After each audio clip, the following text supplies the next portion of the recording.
শেখ হাসিনার পতনের পর থেকেই নানা ইস্যুতে মন্তব্য করে সমালোচনার জন্ম দিয়েছেন ভারতের পশ্চিমবঙ্গের বিজেপি নেতা শুভেন্দু অধিকারী। কট্টর হিন্দুত্ববাদী এই নেতা বাংলাদেশ নিয়ে বিদ্বেষমূলক বক্তব্য দিয়ে আলোচনায় থাকতে চান, কিন্তু এটি করতে গিয়ে কিছুদিন আগেই নিজ এলাকায় জনরোষে পড়ে জুতাপেটার শিকার হয়েছেন তিনি।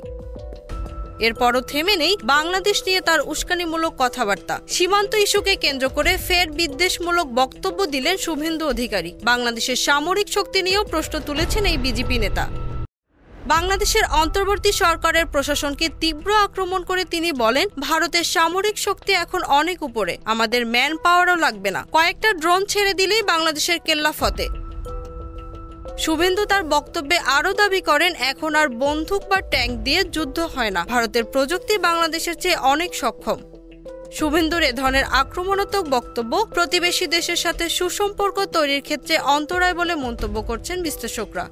Z news, Dhaka.